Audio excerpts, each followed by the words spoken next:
Let's begin with the sacked chief executive of the Public Procurement Authority, Ejeni Boateng-Ejei, who has allegedly emptied all his once frozen bank accounts. This comes after a court lifted the freeze on his accounts. According to information available to the Fourth Estate, the dismissed chief executive officer of the PPA cleared his accounts of all the funds before the current special prosecutor, Kise Japing, took office. Mr. Ejei was in office for 2.5 years, and more than 41 million Ghana cedis was paid in cash into his cedi, dollar and euro accounts.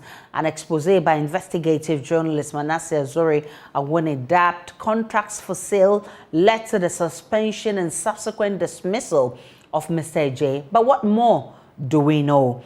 And you can see that the producer of the documentary, Manasseh Azuri, spoke about restricted tender contracts, and a number of breach in procurement procedures.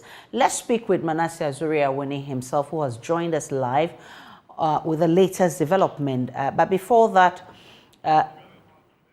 let's look at basic facts about the scandal. And just as you see on your screen, the investigation revealed that Mr. Ejei formed a company, Talent Discovery Limited, with his brother-in-law after his appointment as CEO of PPA. The company won a number of government contracts through restrictive tendering method. The contracts were approved by PPA board, of which Mr. Ejei was a member. Now, President Akufo-Addo suspended ABAJ in August 2019 after the documentary Contracts for Sale by Manasseh Azuri. And so we know that he was suspended. Subsequently, he was sacked. Now, Talent Discovery Limited, the investigation found, did not have the capacity to execute those contracts that it won. It then sold the contracts to individuals and companies without the knowledge or approval of the awarding entities. Now, beyond the suspension, the president referred Mr. Ejei to the Commission on Human Rights and Administrative Justice and the officials of Special Prosecutor to investigate his conduct. And as you may have heard earlier, he withdrew his money from those accounts even before the new Special Prosecutor assumed office. Now, the Special Prosecutor disclosed that from 2017 to August 2019, Mr. Ejei had 15,691,559 and 30 cedis, US dollars. And then when it comes to his dollar accounts, he had $4,667,655. And then his euro account, he had 54,500 euros deposited into his 3 bank accounts. So that's a cedi, dollar and euro accounts.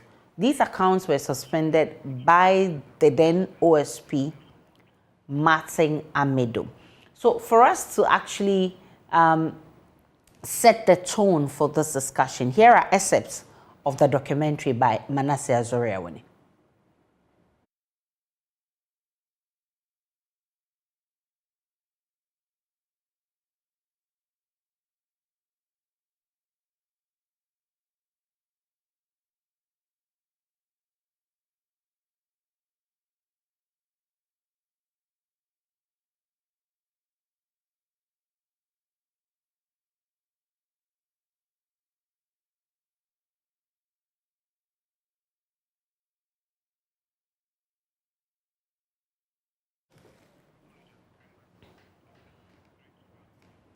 We apologize for the poor quality of sound. We'll bring it back to you for you to actually follow the conversation. But let's speak with Manasseh Azuri, who put together this documentary. Manasseh, thanks for your time. What more can you tell us about this latest development? Well, Aisha, the latest development, as you may have read in the Fourth Estate report, is that the accounts that were frozen, Mr. ABAJ managed to go to court and got the court to lift the embargo on those accounts.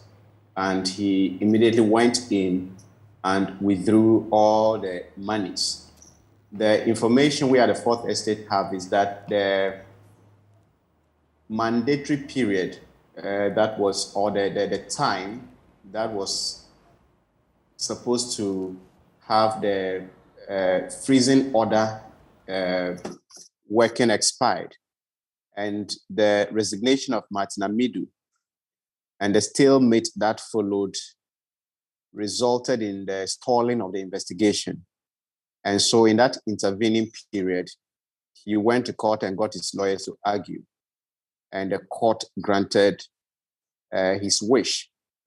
And what we have also been told by our sources is that the Financial Intelligence Center could have also put or apply for a freezing order, by which time the Special Prosecutor's Office would have reconstituted itself and continued with the investigation and perhaps gone to court with the case.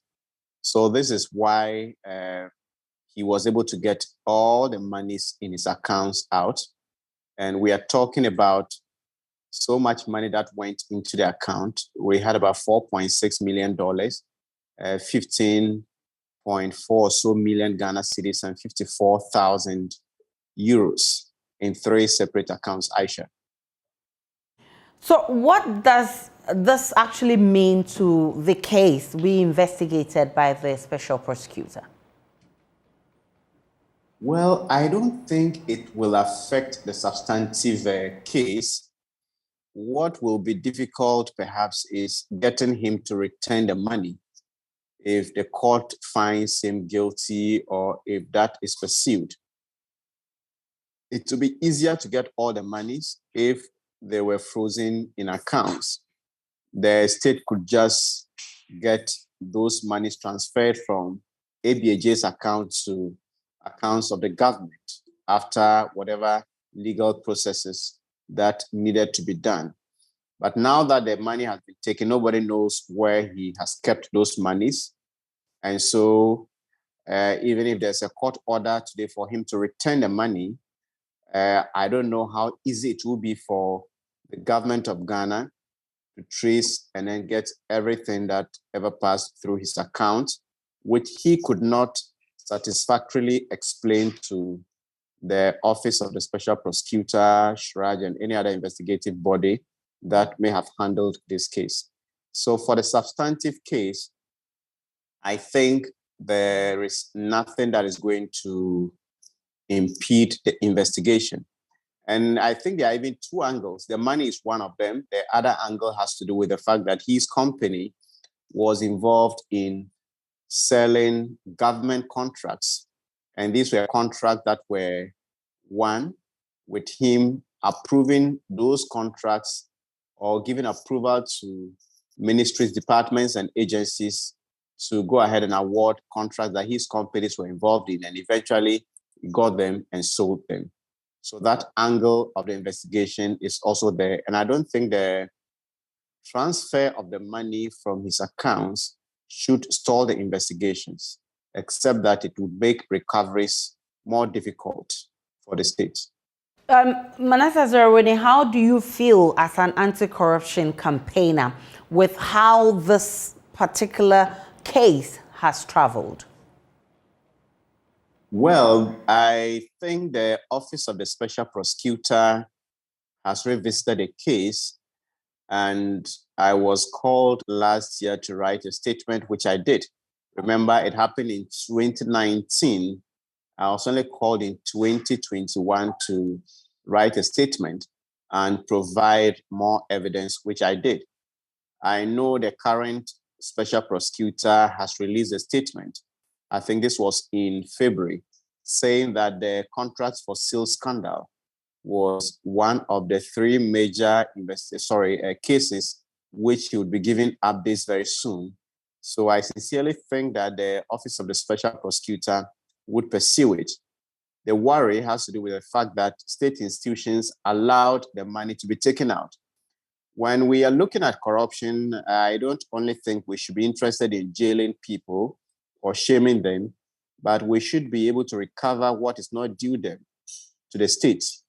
And then if you have bodies such as the Financial Intelligence Center, the question is, were they ever alerted of these huge sums of monies paid in cash into various accounts of such a politically exposed person? If they did, what action did they take? And if they didn't, what action are they taking against the banks into which these monies have been paid? And the worst of it all, for them to have sat down and allowed this man to take those monies out, I think it can be very discouraging when you realize that certain state institutions either go to sleep or they decide to look the other way for certain acts of corruption to be done. Sometimes it can be very demoralizing. Manasa Zorea-Winnie is an investigative journalist with the Fourth Estate. This is an issue that we're monitoring closely. We'll update our viewers as and when we get information on that.